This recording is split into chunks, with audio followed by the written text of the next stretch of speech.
कक्षा 9 के छात्र छात्राओं, हम लोग पहले पार्ट में कबीरदास जी का 6 दोहा पढ़े थे, नंबर 1 से नंबर 6 तक। आइए दूसरे पार्ट में हम लोग नंबर 7 से जो शेष बचा हुआ उसको देखने का प्रयास करते हैं। तो आइए शुरुआत करते हैं, प्रारंभ करते हैं बिना देरी किए। कबीर चित्त चमंकियाँ चौं दिस लागी लाई, हरि सुमिरन हाथों घड़ा बेगे ले हो बुझाई। असणिया झाई पड़ी पंथ निहार निहार, जी भड़िया छाला पड़ा राम पुकारी पुकार। आइए पहले एक देखते चलते हैं। कबीर चित्त चमंकियाँ, चमंकियाँ चित्त माने क्या होता है? मन। चित्त माने मन, हृदय। चमंकियाँ, चमंकियाँ माने क्या होता है? हृदय में ज्ञान की ज्योति जाग जाना, चमक उत्पन्न हो जाना। चित्त चमंकियाँ माने हृदय में चमंकियाँ हो जाना, ज्ञान की चमक उत्पन्न हो जाना, ज्योति जल जाना, ज्योति उत्पन्न हो जाना, जग जाना। चौं माने चारों, दिश माने दिशाओं में, चारों ओर। लागी माने लग गई, लगी हुई है। लाई माने अग्नि। देखिए कबीरदास जी यहाँ कहना क्या चाह रहे हैं? कबीरदास जी कहते हैं कि हमारे मन में ज्ञान रूपी ज्योति जग गई, ज्ञान रूपी ज्योति जग गई, और इस संसार में चारों दिशाओं में काम क्रोध मद लोभ मोह रूपी लाई, लाई मतलब आग लगी हुई है। हे समाज के लोगों, हे सज्जनों, कबीरदास जी कहते हैं कि मेरे चित्त में ज्ञान रूपी चमक उत्पन्न हो गई, और इस संसार में दसों दिशाओं में, चारों दिशाओं में लगी हुई है। लागी माने लगी हुई है, लाई माने अग्नि।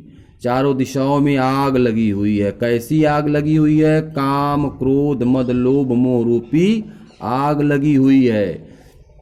इसलिए जब मेरे अंदर मन में ज्ञान रूपी ज्योति जग गई है, तो मैं हरि सुमिरन, हरि सुमिरन माने भगवान के सुमिरन रूपी, भजन रूपी हाथ में घड़ा ले करके, भगवान के सुमिरन रूपी हाथ में घड़ा ले करके तेजी से, बेगे माने तेजी से, ले माने ले रहा हूँ, बुझाए माने बुझा रहा हूँ। यानी वह काम क्रोध मद लोभ मोह रूपी जो आग लगी हुई है संसार में, और वही आग मेरे मन शरीर में भी लगी हुई थी, लेकिन मेरे मन में ज्ञान रूपी ज्योति जैसे ही जगी, ईश्वर भक्ति रूपी ज्योति जैसे ही जगी, मैं उस हरि सुमिरन रूपी हाथ में घड़ा लेकर के उस काम क्रोध रूपी अग्नि को बहुत तेजी से, बेगे माने तेजी से, ले माने ले करके बुझा रहा हूँ। उस काम क्रोध मोह रूपी अग्नि को तेजी से बुझा रहा हूँ। संदर्भ इसका आप जानते ही हैं कि प्रस्तुत पद्यांश हमारी पाठ्य पुस्तक हिंदी काव्य में संकलित एवं कबीरदास जी द्वारा रचित साखी से उद्गृत है। प्रसंग लिख सकते हैं कि इसमें कबीरदास जी ने बताया है कि विषय रूपी अग्नि ईश्वर के नाम स्मरण से ही शांत हो सकती है। विषय रूपी जो अग्नि है, विषय रूपी जो अग्नि है दिसी लागी लाई में, वह ईश्वर के स्मरण यानी हरि सुमरण रूपी जल से ही शांत हो सकती है। व्याख्या इसका मैं बता ही दिया कि कबीर का कथन है कि इस संसार में सब जगह विषय वासनाओं की क्या लगी हुई है? आग लगी हुई है। और मेरा भी मन उसी आग में जल रहा था, मेरा शरीर भी उसी आग में जल रहा था, लेकिन भगवान की भक्ति रूपी ज्ञान रूपी मन में जो ज्योति जग गई, किसके द्वारा? मेरे गुरु के द्वारा जो ज्योति जग गई, उस ज्योति रूपी ज्ञान रूपी ज्योति से मैं भगवान के सुमिरन रूपी हाथ में घड़ा लेकर के तेजी से उस काम क्रोध मोह रूपी अग्नि को बुझा रहा हूँ। समझ में आया? अब इसका काव्यगत सौंदर्य में क्या लिखेंगे? लिख सकते हैं नंबर 1 डाल करके कि ईश्वर के नाम स्मरण से विषय वासना नष्ट हो जाती है। भाषा कैसी है? सधुक्कड़ी है, शैली मुक्तक है, छंद दोहा है, रस शांत है, और अलंकार में देख सकते हैं कि हरि सुमिरन हाथों घड़ा, में कौन सा अलंकार है? हरि सुमिरन हाथू घड़ा में रूपक अलंकार है। कौन सा अलंकार है? रूपक अलंकार है। अब आइए आगे बढ़ते हैं। या सणिया झाई पड़ी पंथ निहारी निहारी, जी भणिया छाला पड़ा राम पुकारी पुकारी। सणिया झाई पड़ी पंथ निहारी निहार, जी भणिया छाला पड़ा राम पुकारी पुकारी। सणिया मतलब क्या होता है? आंखों में। सणिया मतलब आंखों में झाई पड़ना, झाइयाँ पड़ जाना, टकटकी लग जाना।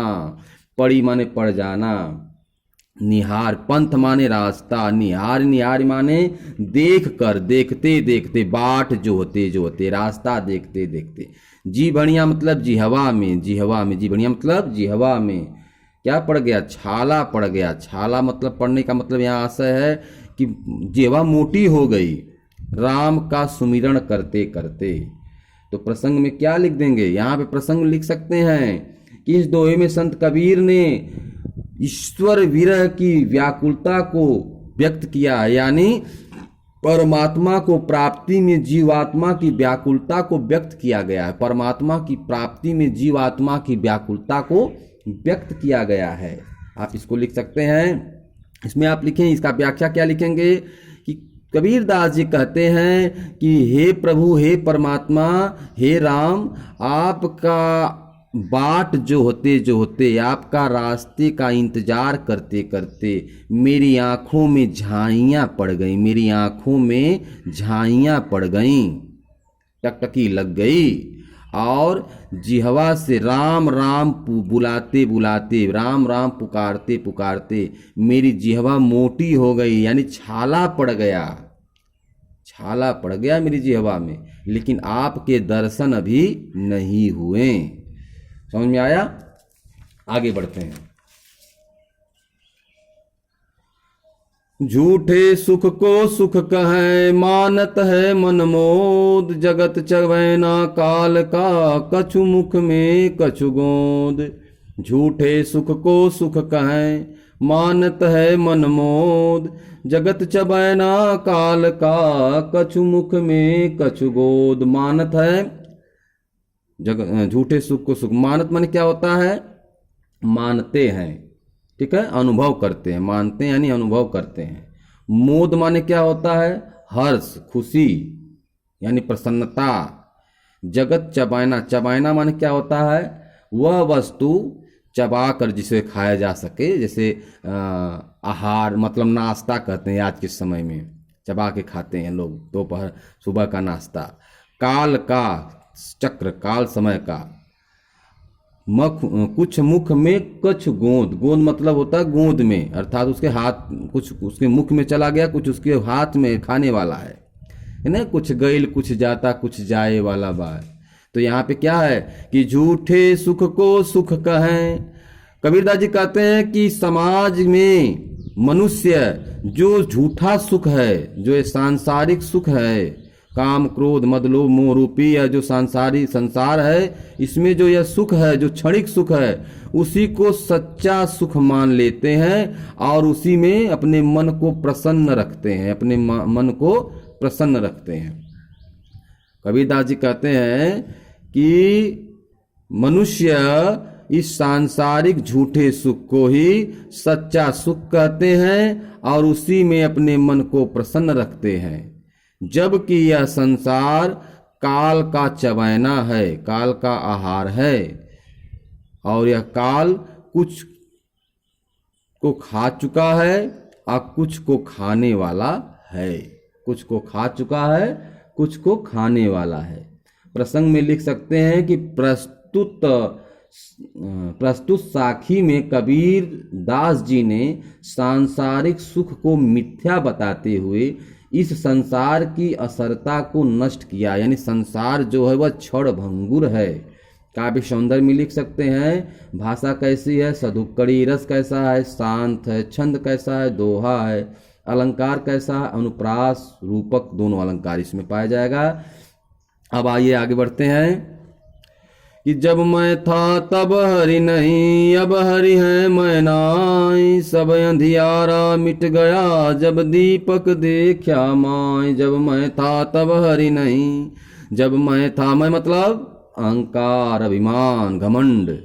तब हरि नहीं, अब हरि है मैं ना। अब हरि हैं, अब मेरे मन में हरि आ गए हैं। मैं रूपी अहंकार समाप्त हो गया है। सब अंधियारा मिट गया, जब दीपक देखा माई।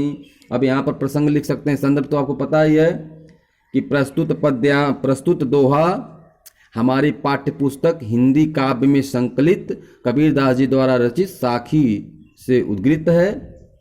प्रसंग में आप लिख सकते हैं कि साखी में कबीरदास जी ने अहंकार को ईश्वर के साक्षात्कार में बाधक बताया है। यानी यदि आप अहंकारी हैं तो आप ईश्वर का साधना नहीं कर सकते, ईश्वर आपके पास नहीं आ सकते। ठीक ना। अब इसका व्याख्या लिखेंगे। कबीरदास जी कहते हैं कि जब मेरे अंदर मैं रूपी अहंकार था, जब मेरे अंदर अहंकार था, तब ईश्वर का वास नहीं था, तब ईश्वर का, हरि का वास नहीं था। अब मेरे अंदर हरि आ चुके, यानी ज्ञान का प्रकाश होने से मेरे अंदर ईश्वर का वास हो चुका है और अहंकार समाप्त हो गया, सब अंधियारा मिट गया। जब मैंने ज्ञान रूपी दीपक को देखा, ज्ञान रूपी दीपक को देखा, तो मेरे माय मतलब सभी पूरी तरह से मेरे शरीर से क्या मिट गया? अंधियारा, यानी अज्ञानता रूपी अंधेरा, काम क्रोध मद लोभ मोह रूपी जो मन में जो भाव थे, जो यह सांसारिक प्रेम था, सांसारिक सुख था, वो सब कुछ क्या हो गया? मिट गया, समाप्त हो गया, जब मैंने ज्ञान रूपी दीपक को देखा। यहाँ पे लिखेंगे, कबीरदास जी कहते हैं जब मेरे अंदर अहंकार था तो ईश्वर का वास नहीं था, अब मेरे अंदर ईश्वर का वास हो चुका है क्योंकि अहंकार समाप्त हो गया। क्योंकि गुरु के द्वारा दिया हुआ ज्ञान से जब मेरे अंदर ज्ञान रूपी दीपक का प्रकाश आया तो सारा अहंकार, सारा अंधेरा, जो माया मोह रूपी अंधेरा था, वह सब समाप्त हो गया। अब इसका जो है काव्य सौंदर्य लिख सकते हैं। भाषा सदुक्कड़ी, रस शांत, छंदोहा, अलंकार अनुप्रास रूपक। और आगे बढ़ते हैं कि कबीर कहा गरबियाँ ऊंचे देखी आवास, काली परियूं भय लौटण्या ऊपर जाम घास। कबीर कहा गरबियाँ ऊंचे देखी आवास, काली परियूं भय लौटण्या ऊपर जाम घास। कबीरदास जी कहते हैं गर्भियों माने गर्व मत करो, घमंड मत करो, ऊंचे देखी, ऊंचे ऊंचे अपने आवास को, अपने घरों को देखकर आप गर्व मत करो। काल परियूं माने कल परसों के, यानी आजकल के आवागमन में, भय लौटण्या माने आवागमन में उस पर घास उग जाएगी। क्या उग जाएगी? घास उग जाएगी। गर्भियों माने गर्व करना, आवास माने अपने घरों पर। अब इसका संदर्भ तो आपको पता ही है, कैसे लिखेंगे, प्रसंग बता दे रहा हूं। इस साखी में कबीर ने संसार की नश्वरता की ओर ध्यान आकृष्ट करते हुए कहा है कि अपने को उच्च स्थान पर पाकर गर्व नहीं करना चाहिए। अपने आप को उच्च स्थान पर पाकर गर्व कभी नहीं करना चाहिए। व्याख्या क्या लिखेंगे कि कबीरदास जी कहते हैं कि हे मनुष्य, हे संसार के मनुष्य, ऊंचे ऊंचे भवनों में रह करके गर्व मत करो, अहंकार मत करो, क्योंकि काल परसों के आवागमन में यह नष्ट हो जाएगा, समाप्त हो जाएगा। 1 लाख पूत 1.25 लाख नाती, ता रावण घर दिया न बाती। जिस रावण के घर इतने 1 लाख पुत्र थे, 1.25 लाख नाती थे, कहते हैं लोग कि लिखा है पुराणों में कि 64 चौकड़ी रावण राज किया था, लेकिन समय ने उसको भी काल का आहार बन गया वह रावण।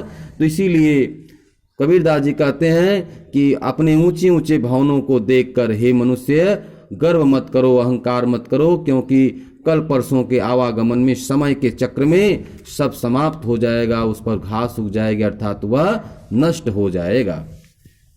अब इसका जो है आप लिख सकते हैं, मैंने बता दिया। काव्य सौंदर्य में जो है सब कुछ वही रहेगा। भाषा कैसी है? सदुक्कड़ी है, छंद दोहा है, रस शांत है, अलंकार इसमें उपमा अनुप्रास है। आइए अब यहीं पर हम लोग इसको विराम देते हैं। और तीसरे पार्ट में हम लोग शेष जो शेष बचा है उसको पढ़ेंगे। धन्यवाद।